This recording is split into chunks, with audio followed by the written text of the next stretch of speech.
Hey guys, it's good to see you. It's Ryan with DP Marketing.Services and author on the book on digital marketing for plumbing and HVAC contractors.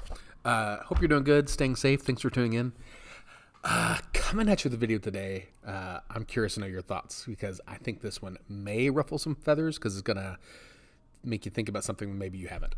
How about this? I'm going to call this the biggest frustration I have with most marketing. And if you are running a plumbing, HVAC, home services business, chances are you are making this same mistake somewhere. Okay. So back up. There's a lot of noise in the world, right? There's a lot of things vying for your attention, for your customers' attention. There's a lot of clutter, right? A lot of clutter.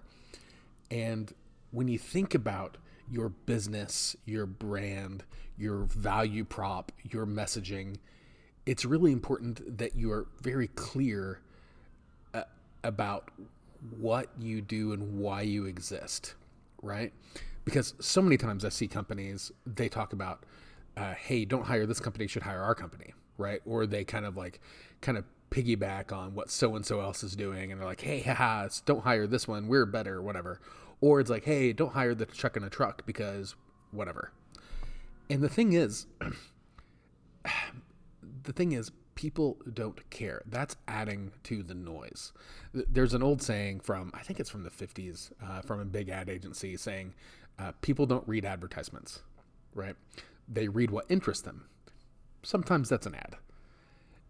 That's both a warning and an encouragement, right? It's a warning because if all you're doing is writing noise and putting noise out there, it's absolutely a warning to say people will tune you out. You are going to be associated with the noise. If all you're doing is comparing yourself to that company or to that truck in the truck, you're gone. On the other hand, it does encourage you and remind you to be focused on things that are interesting to people and helpful to people, right? So here's an example. Think of all the brands in the world who do things really well. So you can think of Apple, you can think of Disney, whatever.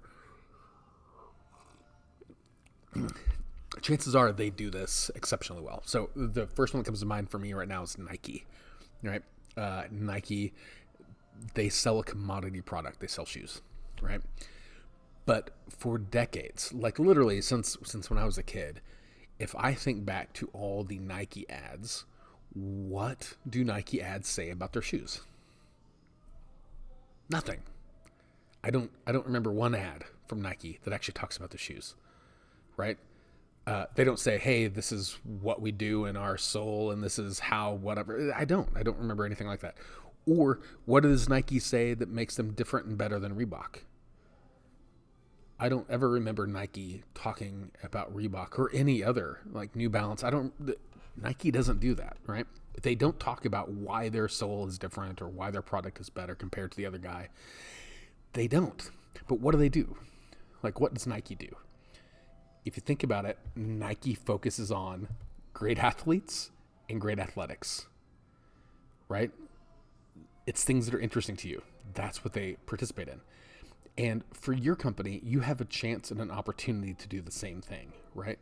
Your messaging that your company puts out should absolutely focus on your customer and what's interesting to them and what's helpful for them, okay?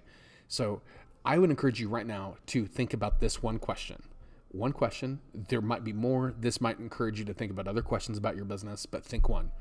How does your company fit into your customer's life? How does it fit?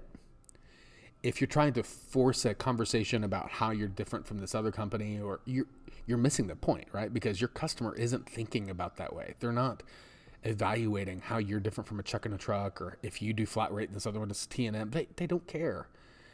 You need to answer the question for your customer. How does your company fit into your customer's life? And this should be hard. This should cause some reflection. This should probably, if you do it well, should probably cause some things that make you cringe of, oh, you know what, we suck when we answer the phone.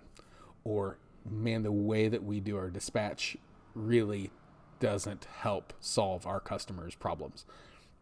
Whatever company answers that question the best will win. Every time, hands down. So I would love to hear from you. It's a little bit different than normal, but think about the messaging that you see of the things that stick out to you, the very, very best brands in the world. What are they? What do they communicate and why? And then use that same reflection and think about your own business.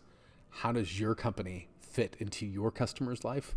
If you can answer that better than your competition, you will win your market every time.